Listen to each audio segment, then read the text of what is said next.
Shop, talking with Mike Boulin. Wanted to get just a little bit of history and background on T.I.T.P. and the shop and what it's all about. But I think before we go there, I think we want to talk a little bit about your background, because you have like some 40 years of background working with live music and bands in the Detroit area, right? Yep. I started out in the late 80s, early 90s with doing live sound, with James Glass and Detroit Blues Band, Robert Noel Blues Mission, people like that. And then whoever would hire me after that. And you did that for a good 10 years before you started No Cover Productions. Yep. Right? And after 10 years, I went to the Recording Institute of Detroit. When I finished up there, I decided to start my own studio and record label. You started getting a little more serious about it. And Recording Institute of Detroit, you were working with Bob Dennis. Yep. Over here. And they were interested in hiring me there, but they were going to hire me there. And then they found out I didn't have my certification yet. I was still in school. They said, well, maybe after that we'll hire you. And in between time, I came to the realization I probably didn't want to work there because they were working with musical styles that I didn't. Because you were mostly focused on like the blues and rock, yeah. And that's when I spawned the idea, well, if I built a studio of my own, then I'd be working with the music that I wanted to work with. Because in that period, you had also started doing Heat Stop. So you had a pretty good roster of bands that were doing the kind of things that you wanted to do, and it was pretty easy to transition. Well, I shouldn't say easy, but it was a natural transition to get in and doing your own thing. Yep. I know when you started No Cover, you had a little bit of help right at home getting the business part of it going, right? Well, yeah, my mom was running a lot of the business end. She's a legal secretary and CPA, so she knew a lot of the ins and outs. We had a lawyer draw up a contract, so we knew everything was right. Just kind of ran from there. And she helped with a lot of the administration of the website and all that kind of stuff. A lot of the stuff that's pretty intimidating for people, getting into stuff I don't have talent. Business administration. You're a little better at it now, though.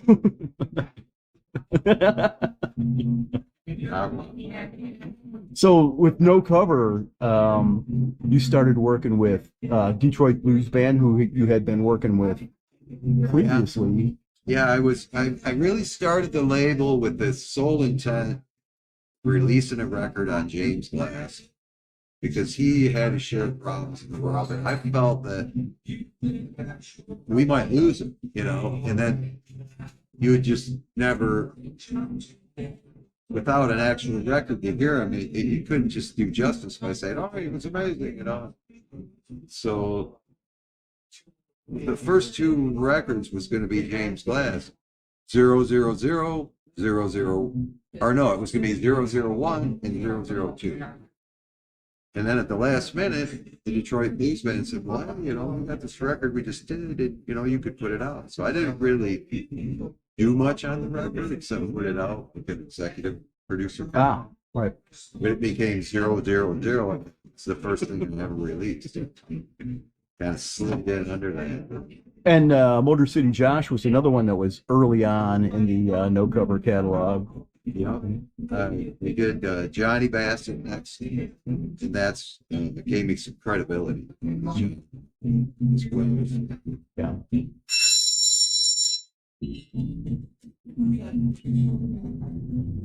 As were the Detroit Blues Band, but it was a little different. Yeah, but I mean, throughout the years, you've put together some 100 or so releases on No Cover. There's a 150. 150. But that does include every 14 CDs, there's a sampler. Ah. We do 14 songs Uh-huh. and do a sampler. So out of 150, like, 10 of them are samplers. And there's They still count. other stuff like compilation type things. Mm-hmm. Probably 60 to 80 full-length releases. That's it. And how did that work lead you to getting T.I.T.P going? Well, when I was doing the label, I always came with the approach that it's like a wide open, we're going to bring in everybody that's do this. And a lot of the small labels like me would tend to just pick a couple of artists and focus on them. And I was well aware of this. And I said, maybe it's time to try that kind of approach. So I picked Eric Goebel and Billy Davis, be the two artists we were going to focus on. And Eric had just hooked up with Tony DiCello and Roger Noonan, and they were playing some amazing music. And I said, we've got to get this on tape. And Eric said, well, I don't know if we can really get them to come to the studio. I said, don't worry, I will. We're going to build a computer, go out live to where you guys are playing, and we're going to record this. And this isn't something you could piece together anyway. This had to happen real time. It was very high level musicianship. And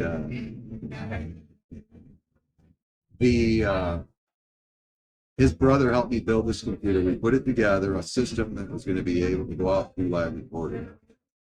Then, right at that time, New Year's Eve came. Eric was going to be playing here at the show.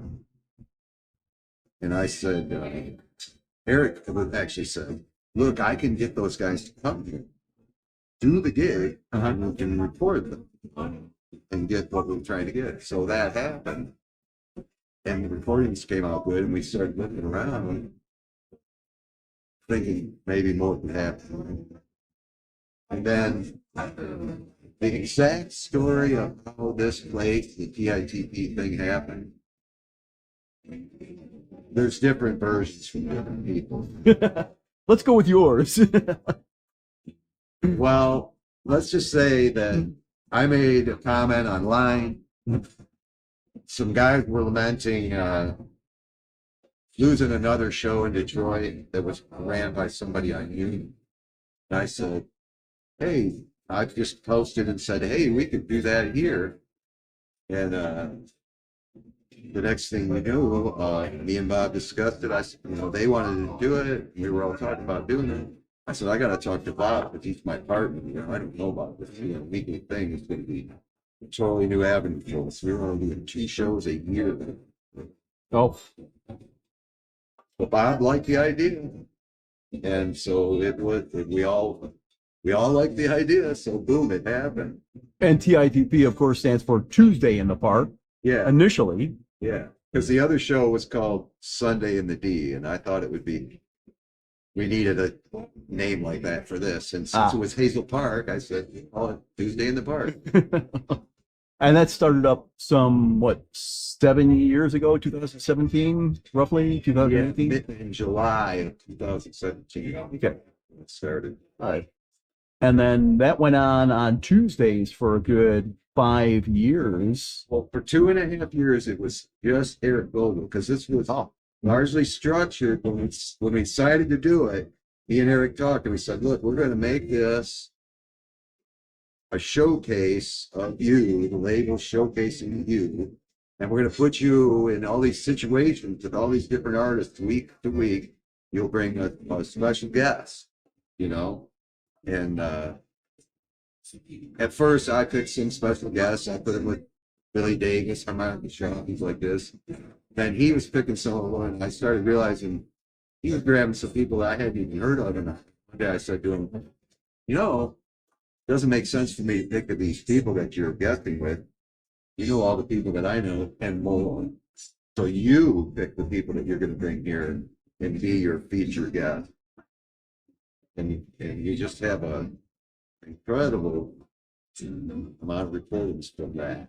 And then after 2.5 years, it's when Ed's mom takes in. Oh. And so he had to go to Florida to be with her. Mhm. And we were kind of left holding the bags. After 2.5 years, we had an audience, and they were like, what's going to happen? And so I thought, well, I know lots of people. They're doing this a long time. Let's make some calls. I said, let's start with the people on the list that have guested in the last 2.5 years. Mhm. And ask them if they want to, be the show, be the artist. And a bunch of people agreed to that. And in the beginning, I didn't feel there would be anywhere near. So I just set it up where each artist would get a whole month. And we just did 10 bands. But we only do 10 months of shows because January and February. So we only had like 10 artists that would shoot. Then it started being more. It ended up the Thursday. We said we'll do that at the individual night thing. It felt right up. And the Thursdays, that just started up like last year. Yes, this will be year 2 for Thursdays. Yeah. Mondays we decided, well, that's not going great. Let's see what maybe Monday we'll do something different. We'll just have like solo, a different vibe starter. So that hasn't really got the same level of interest, but the people that come out really like it, and we have to keep it going and saying this. And for the people that do make it out on Mondays, we're pretty much treated to some pretty high quality entertainment on a Monday night, and it's almost like a personal show. It really is. Yeah. But in addition to that, not only did you add in the Mondays starting this year, but you started doing the live streams. Yes, I had been for over 2 years. Various people saying, "Oh, you get a live stream set up." There's a weird gulf between audio people and video people, and I'm an audio guy, so I've never really messed with video much. I don't know anything about it. But finally, I got frustrated. I said, I'm just going to start doing this myself. It's going to be all wrong, but someone's going to come and show me how to fix that pretty quick. And that's it. Pretty much exactly what it is. And the record shows you. You can look at the first couple of weeks of videos and you can't even really, it's just atrocious. And then after that, it's quite a bit better, That's when someone came and helped me push it forward. And for next year, hopefully we'll we already have plans to push it forward. Yeah. Now there's real interest from the video people that they watching them and, hey, let's improve this. This is what you need to do. Okay, great. That's the help I needed. Excellent. 3 years ago. Yeah. But I'm getting it now, which is great. Yeah. First you put things in motion and then you kind of refine the bugs out of it. Right. These people, I'll be happy to help, but then they go off and do something else. But one time they were doing it wrong, there was a little more urgency. Yeah. Well, we can't have him doing it. What he's doing. One of the rituals that you have with the shows is you always give a shout out to a couple people that I never had the opportunity to meet. But well, David, man, he might be at the shop there. Up top's probably too high, but in that circle there he is. And he sat at this counter many years, and he's a really good friend of ours, and he passed, so we always give a tribute to him. And John Sinclair, was a good friend of mine. Yeah. And that's where that all originates from. John had a radio show that he would do either daily or weekly. There's hundreds of them. It's all archived. And one time he came to my recording studio over and over.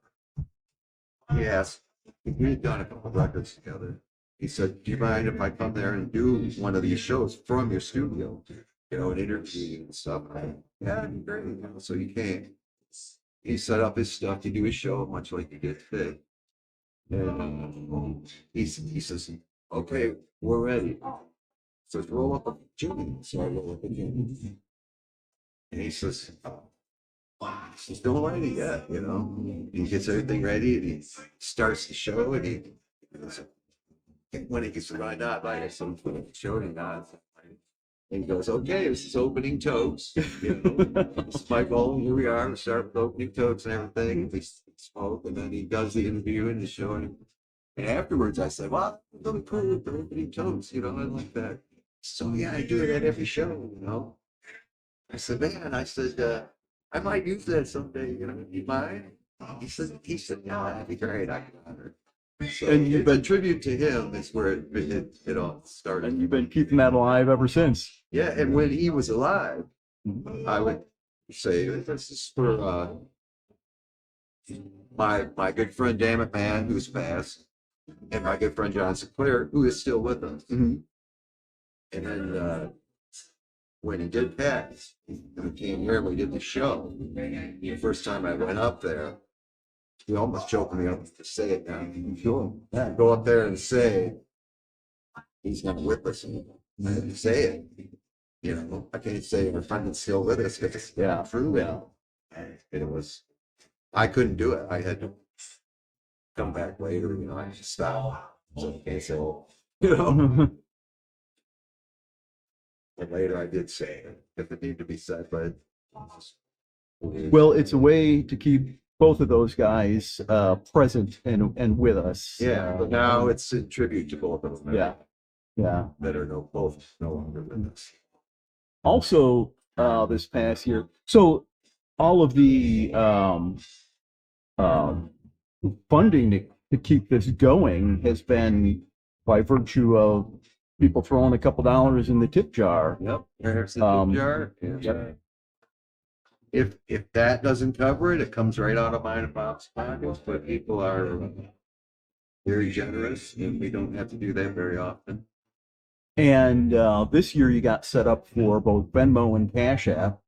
So, Which has made a noticeable difference because we understood that some people were living in that world now. They would ask, "Do you have this? You know, we'd be happy to donate if you had this." So, our friend Todd, who's younger and he lives in that world more, helped me set it all up. that's right. I already had PayPal from Antiquity, but I didn't know how we would use that with a phone. Yeah. You know? Yeah. Exactly. But he showed me, you know, I have Cash App and Venmo on my phone, and I understand how it works now. So he got up to speed on that. Because this stuff ain't free. Right. Right. And Yeah. and then also, you know, I went on our group.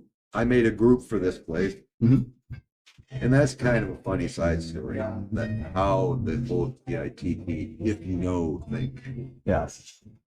Because I would do an invite for each band on Facebook, and if you've done that, it's tedious. You have to invite everyone every time. Yeah. And so there's got to be a better way, and I found out groups. So if you have a group, you can just post to the group, and everyone that's in the group sees it. You don't have to invite them. So I made a group, and I said, we'll need a group, we'll need a name. So I put T.I.T.P. for Tuesday in the Park. I'm sitting at home on my computer, and I thought, well, they don't know what that means. But then I thought to myself, at this point in time, we were completely underground. Mhm. You know, when marijuana was illegal, and we all smoke it freely here, so you had to know. So just out of nowhere, in parentheses, I put "if you know," and I thought to myself, well, people know, will know. You know, so I put "if you know," and then all of a sudden that turned into this thing. I mean, there's even T-shirts, T.I.T.P. if you know. And it was just a off the cuff thing. I wasn't trying to be something that would catch on like that. And there's what, 2,000 people in that group as of now. Yeah. Let alone what people are viewing from the live streams on There's like YouTube. we went past 400 in subscribers Yeah. on that. So there are people watching. Excellent. Well, hopefully we'll keep it going and keep things fresh and look forward to getting a little bit of live streams for 2025. And I'm sure you got a pretty good roster of entertainment coming up for next year. Yeah, I got enough bands that we could just only use bands that have already been. I like to have some fresh faces, so we will make some spaces and bring in new people. But largely will be people that have already been here, such as the smoking book. Excellent. Well, anything to add before we wrap up?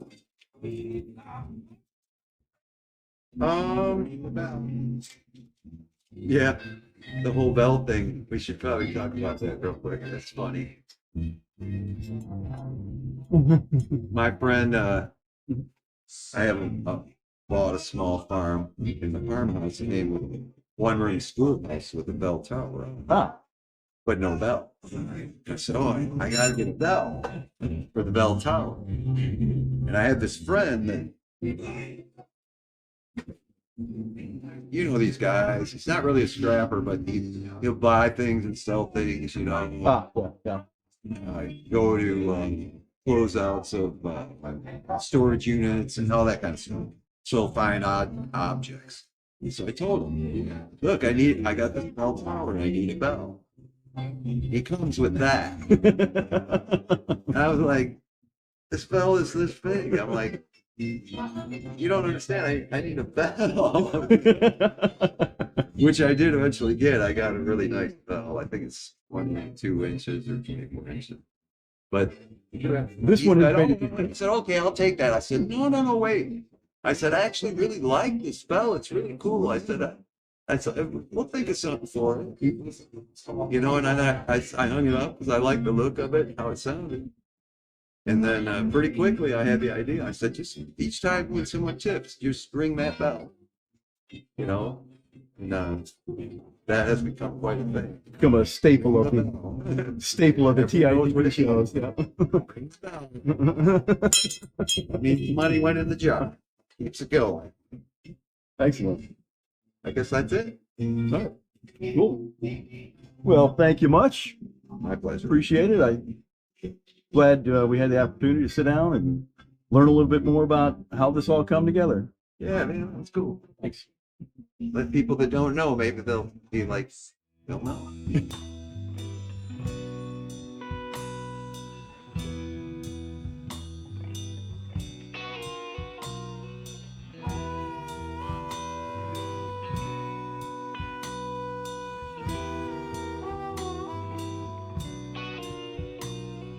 Cards are on the table, time to leave it all behind. All that's left to do now is drink you off my mind.